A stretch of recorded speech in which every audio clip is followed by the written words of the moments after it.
রাধে রাধে বন্ধুরা, রান্ধুনি তনুজা চ্যানেলে স্বাগতম। বহুত দিন হয়েছে রান্না দেখাইনি, এদিকে ওদিকে যাওয়া আসা হচ্ছে, এই জন্য রান্না দেখানো হয় না। আজকে লাবড়া তরকারি বানাবো। আমি সব ভেজিটেবল দিয়ে তেল দিব।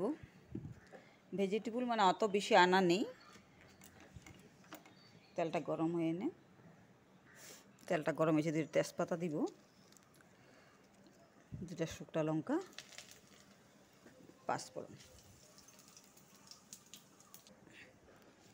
এখন সবজিগুলো ঢেলে দিব। পুঁই শাক, মিষ্টি কুমড়া, আলু আর বাঁধাকপি। তোমাদের ঘরে আরও ভেজিটেবল থাকলে ঢালতে পারো, ভেজিটেবল একটু কম ছিল, এই জন্য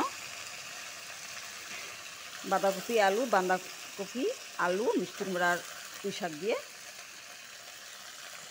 ভেজিটেবল সবজি বানাবো। আমরা ভেজিটেবল দিয়ে সবজি বানালে মানে লাবড়া বলি।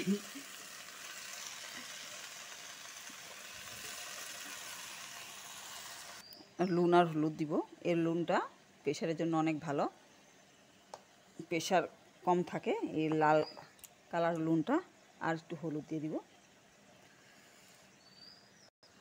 নাড়াচাড়া করব।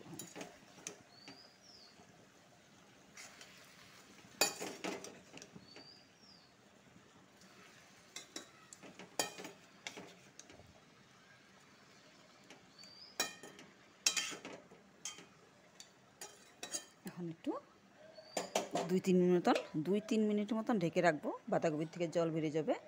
এখন একটু 2-3 মিনিট মতন ঢেকে রাখবো, 3 মিনিটের মতন। ঢাকনাটা খুলে দেখবো। অনেকগুলো সবজি দিয়েছি, অল্প হয়ে গেছে। ভালো করে লাড়াচাড়া করবো। এখন দেখবো আলুটা সিদ্ধ হয়েছে না। হ্যাঁ, আলুটাও সিদ্ধ হয়ে গেছে। এখন আদা বাটা আর কাঁচা লঙ্কা বাটাটা ঢেলে দিব, সাথে জিরার গুঁড়ো ধনার গুঁড়ো মিক্স করা আছে, এটাকে ঢেলে দিব।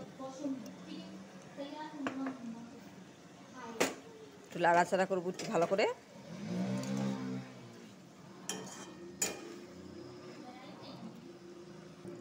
সানার পর ঢেলে দিব। এটা পুরোপুরি নিরামিষ, আজকে গুরু পূর্ণিমা। নিরামিষ ভেজিটেবল সবজি খেলে ভালো হয়, মাছ মাংসর থেকে একটু দূরে থাকাই ভালো আজকের দিন।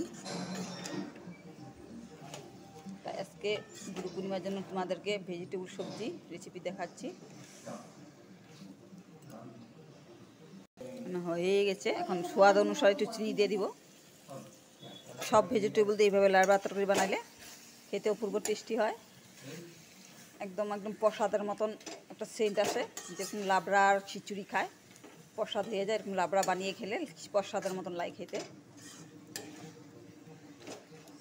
অনেক টেস্টি লাগে। এভাবে তোমরাও বানিয়ে খাবে। পুরোপুরি নিরামিষ রেসিপি এভাবে বানিয়ে খাবে ভেজিটেবল দিয়ে।